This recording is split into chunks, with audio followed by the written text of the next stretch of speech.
what should move forward in time with me and what should be let go as if it's dead wood.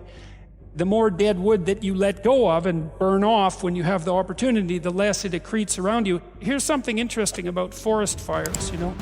People have been trying to prevent forest fires for a long time, especially that damn bear, Smokey, right?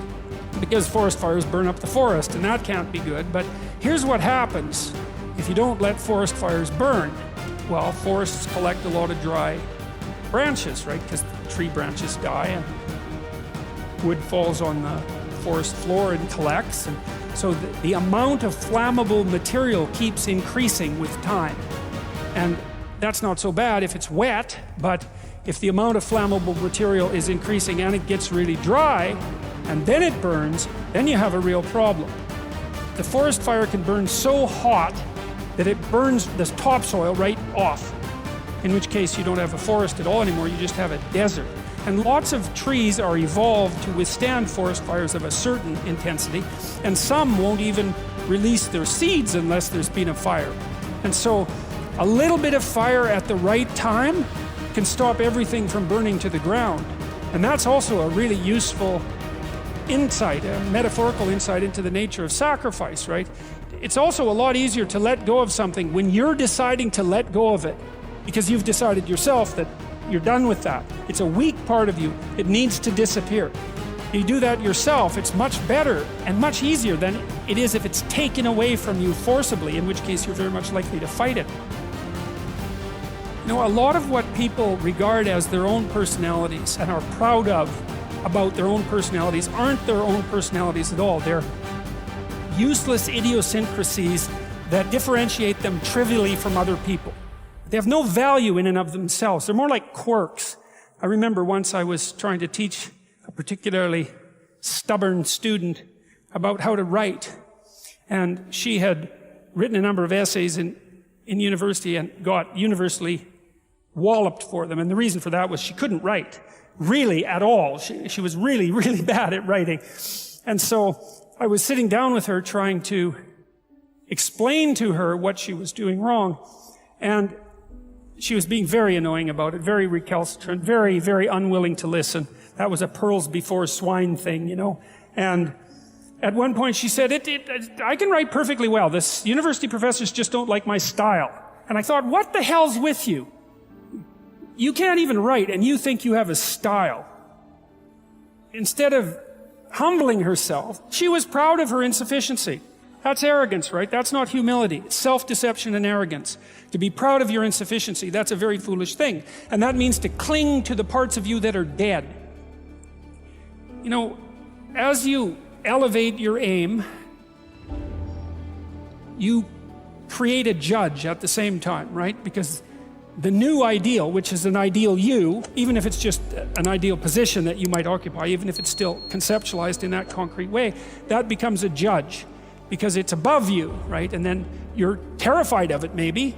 That's why you might be afraid when you go start a new job, right? This thing is above you and you're terrified of it and it judges you. And that's useful because the judge that you're creating by formulating the ideal tells you what's useless about yourself, and then you can dispense with it.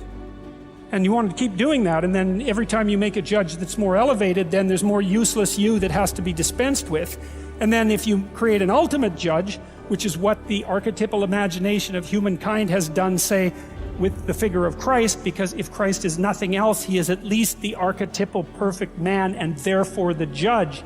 You have a judge that says, get rid of everything about yourself that isn't perfect. And of course, that's also what God tells Abraham, right? He says, to be perfect, to pick an ideal that's high enough, and you can do this. The thing that's interesting about this, I think, is you can do it more or less on your own terms. You have to have some collaboration from other people, but you don't have to pick an external ideal. You can pick an ideal that fulfills the role of ideal for you. You can say, okay, well, if things could be set up for me the way I need them to be, and if I could be who I needed to be, what would that look like? And you can figure that out for yourself, and then instantly you have a judge. And I also think that's part of the reason people don't do it, right? Why don't people look up and move ahead?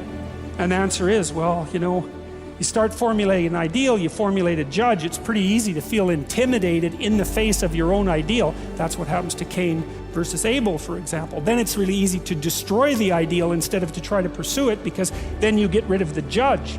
Lower the damn judge if it's too much. Like if your current ambition is crushing you, then maybe you're playing the tyrant to yourself, and you should tap down your ambitions, not get rid of them by any stretch of the imagination, but at least put them more reasonably within your grasp.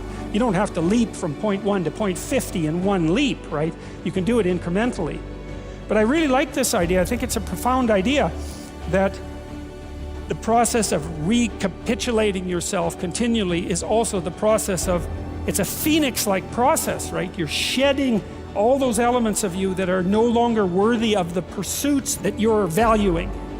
And then I would say, the idea here is that as you do that, you shape yourself ever more precisely into something that can withstand the tragedy of life and that can act as a beacon to the world. That's the right way of thinking about it. Maybe first to your friends and then to your family. It's like, it's a hell of a fine ambition, and there's no reason that it can't happen. Every one of you knows people who are really bloody useful in a crisis, and people that you admire, right? You can think of all those people that you admire as partial incarnations of the archetypal Messiah. That's exactly right.